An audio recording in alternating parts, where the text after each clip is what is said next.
My girlfriend asked for space and told me not to contact her. Then she went on vacation with her ex. My girlfriend, I need space. Don't contact me for a while. Then she posted photos of vacationing with her ex. I respected her wishes, changed the locks, and sold her car that was in my name. When she returned, her key didn't work, and her parking spot was empty. I suppose I should start from the beginning. It's still a sensitive topic. I'm not going to lie. About 3 weeks ago, my girlfriend Emily F. dropped a bombshell via text message. We had been together for almost 2 years, living together in my apartment for the past year. Things felt good, maybe a little distant lately, but nothing alarming. Or so I thought. The message came on a random Tuesday night. While I was preparing dinner, Emily wrote, "Things feel complicated, and I really need some space to think, to sort things out. Don't contact me for a while, please. I'll let you know when I'm ready." Ugh. A low blow. Space is never good. But okay. Trying to be the understanding boyfriend, I replied, "Okay, Emily, I understand. Take the time you need." I didn't hear anything else. Complete silence. But isn't that what she asked for, right? So I respected it. I cleaned the apartment for a couple of days. Confused, hurt, wondering what she meant by complicated. Work was a welcome distraction. Then Friday night came, bored, scrolling through Instagram, and there it was. A mutual friend had tagged Emily in a post. Photos, bright sunshine, beach, cocktails. Emily looking incredibly happy, arm in arm with Jordan M. Her ex, the one she swore was ancient history, with the caption, "Living our best life, island getaway, reunited." My blood froze. Space to think meant a tropical vacation with her ex-boyfriend. While asking me not to contact her, the pain transformed into something else. A cold, hard clarity. She didn't just want space. She wanted me out of the way while she tested her old relationship, keeping me as a backup plan in my own apartment, using my resources while explicitly telling me to leave her alone. Fine. You want space? You want no contact? Granted. The next morning, locks first. I called a locksmith, changed the deadbolt, and the door lock of my apartment cost about $250.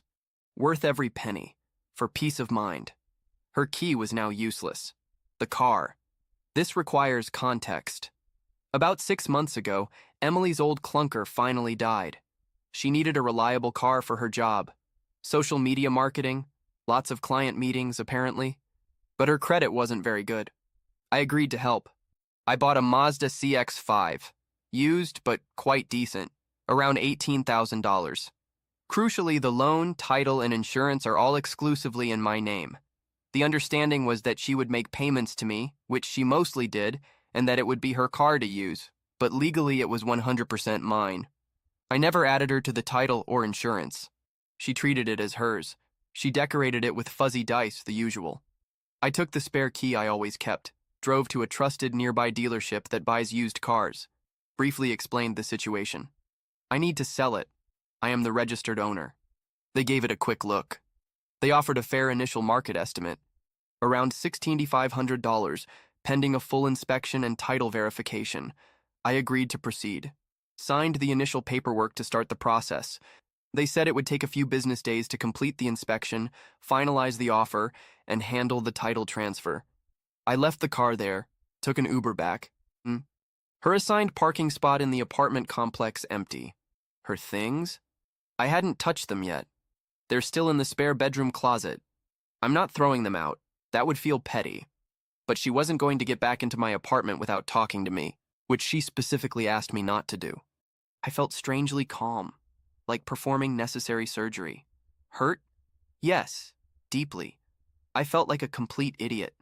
But anger wasn't the main driver. It was logic. She requested space and no contact. She demonstrated that the relationship was over by going on vacation with her ex. I was simply respecting her request and protecting my assets and home. Now I wait. According to Instagram, the best life vacation lasts another week. Let's see what happens when she returns and her key doesn't work. Update 1. Well, she's back. Show happened last Tuesday at 9 p.m. I, Ryan, was watching some TV, trying to ignore the knot in my stomach.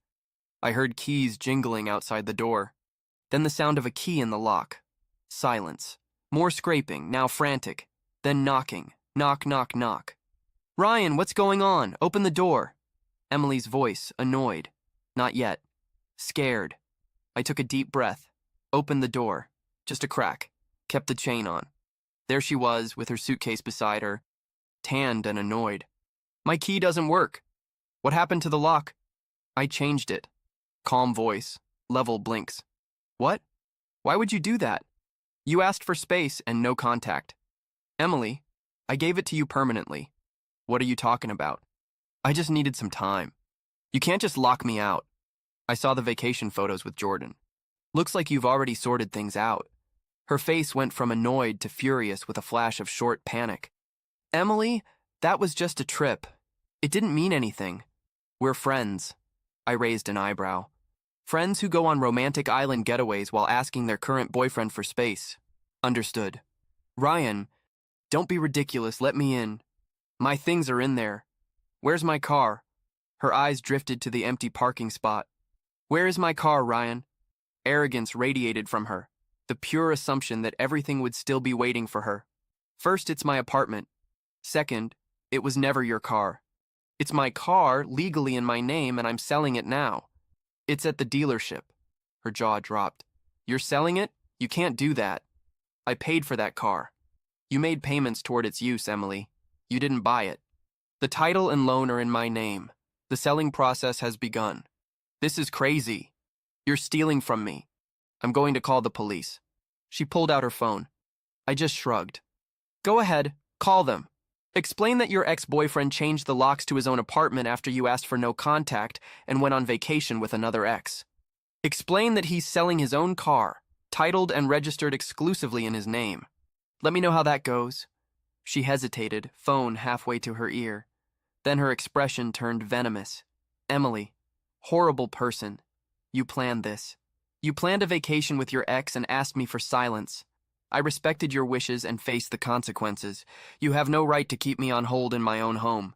Suddenly, another voice. Her sister, Brooke F., must have been waiting in the car downstairs. She walked up the path. Brooke, what's going on? Emily, Ryan, why have you left her outside? Emily resorting to tears in front of her sister. He changed the locks. He's selling my car. He's kicking me out. Brooke turned against me. Are you kidding? After everything she's done for you, you just kick her out and sell her things? It's my apartment, Brooke, and it was my car. She asked for no contact and went on vacation with Jordan. Check her Instagram. We're done here. She needed space. You're supposed to support her, not punish her. Support her while she cheats on me? No thanks. She made her choice. Now she can live with it. Emily began demanding her things. Right now, at 9 sharp. How? Not tonight. Can you arrange a schedule to pick up your belongings? Text me a date and time. I'll have them packed by the door. You won't come past the foyer. You can't dictate I can. My apartment. My rules. Now you want no contact? This is the new contact arrangement. Text me the time. Goodbye. I closed the door, locked the deadbolt. My hands were shaking. Adrenaline, anger, residual pain, but mostly relief. It was over. The confrontation was over for now. I heard them outside for another 5 minutes. Emily yelling, Brooke trying to calm her while probably fanning the flames. Then they left. A few hours later, I received a message, not from Emily, but from Brooklyn's phone. Brooke's text. Emily needs her things tomorrow at 10 sharp. Be ready. No, please. No, thank you. Just pure demand. I replied, fine. I spent the next few hours packing up stuffed clothing. Toiletries, books, knickknacks, everything I could find. Piled it all near the door. It was cathartic. The dealership called later that week, maybe Thursday. Said the inspection was done. Final offer was firm at $16,350. Small adjustment for tire wear.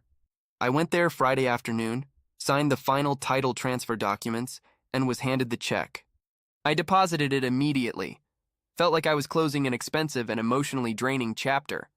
Let's see what tomorrow brings. Collection day. Expecting more drama. Update 2. The last week has been something else. The entitlement levels keep rising. It's almost impressive. The collection at 10 sharp. Wednesday, as scheduled in the previous update. Knock on the door. It wasn't Emily. It was Brooke and her mother, Karen. Emily was waiting in the car, apparently too upset to face me. Sure. Karen immediately started, tears in her eyes. Crocodile tears, I suspect. Karen. Ryan, how could you do this to her? What'd you do? After 2 years? She loves you. Apparently not enough to avoid going on vacation with her ex while asking me for space. Karen, it was a mistake. She was confused. You should forgive her. And selling her car? That was cruel. She needs it for work. It was my car, Karen. Legally mine. And her confusion led her to betray our relationship. Actions have consequences. The car is sold. Opens door. More to show the boxes stacked in the foyer. Here are her things. Take it all. Make sure you take it all because this is the only chance. Karen sneering. We need to check the closets, the bathroom. You can't just give what's in the foyer. I packed everything I could find. You won't be coming further into my apartment. Don't be irrational, Ryan. And if I forgot something, then that's too bad. You can stay here. I'll stay here. Take the boxes. That's the deal. Clearly, they wanted to push their way in. Maybe argue more. Maybe find something valuable of Emily's they could claim I was keeping. Not going to happen. They muttered under their breath. But they started loading boxes. It took them 3 trips. Meanwhile, Karen went on with a monologue about how insensitive I was, how Emily was devastated, how I owed her compensation for the car. I just stood there, didn't respond much, repeated it was my car, and she was going like a broken record. The financial demands and the smear campaign. Once they left, the messages began now, mainly from Emily, alternating between tearful apologies, I miss you, I made a huge mistake, take me back, and furious demands. You owe me for the car. That was my money. I'll take you to small claims court. I ignored the emotional messages for the demands. I sent one, Emily. The car was legally mine. The title, the loan, the insurance, all in my name. Your contributions were toward use during the period you used it. Consider it as rent. No further discussion. Then I blocked her number. Blocked Brooke, blocked Karen, but it didn't stop. Suddenly, some mutual friends started contacting me, people I knew mostly through Emily. Their tone was accusatory. Dude, I heard what you did to Emily. That was pretty cold selling her car like that.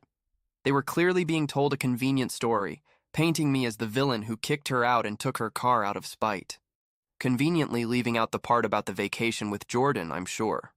I briefly explained the situation, her text, the vacations with the ex, the car legally mine to a couple of them I thought might be reasonable. Mixed results. Some got it, others clearly bought her narrative. Whatever. People believe what they want. A dirty attempt. Then came the call from my landlord's office yesterday. Apparently, they received an anonymous complaint about recent disturbances and loud arguments coming from the vicinity of my unit. They claimed there was shouting and concern about confrontations. My blood froze for 1 sec. This seemed calculated, trying to get me in trouble. Luckily, I have a good relationship with the building manager, explaining calmly. My ex-girlfriend, who lived here but wasn't on the lease, recently moved out after a breakup. There was a brief, loud argument outside my door when she discovered I changed the locks. After her request for no contact and subsequent action, her family was also here briefly for a supervised collection of her belongings. There have been no disturbances inside my unit, and she no longer lives here. The manager seemed understanding. Said they would note it, but unless there were more verifiable complaints or actual disturbances, it wouldn't go anywhere. I'm pretty sure it was Emily or Brooke trying to cause trouble. Low blow the X factor. Received a message request on Instagram from Jordan. Didn't even open it.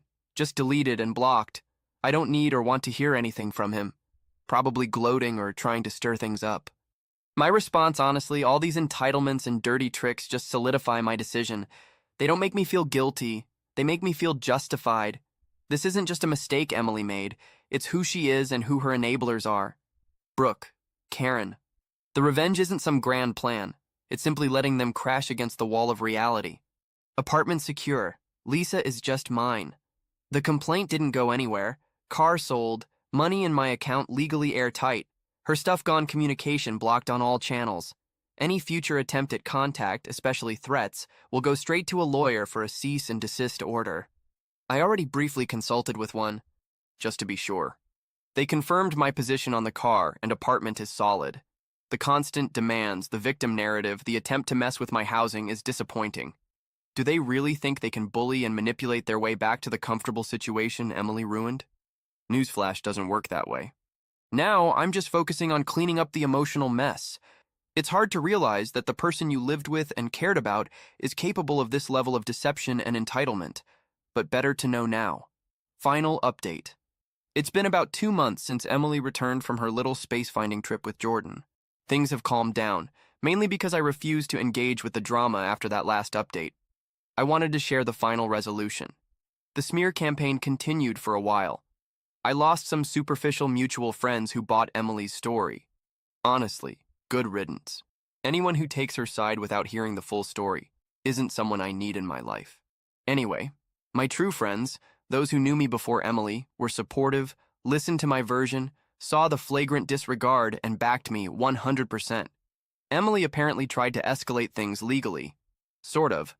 I received a vaguely threatening letter from some cheap lawyer she probably had to scrape funds to pay, demanding $10,000 for the value of her contributions to the car and emotional distress.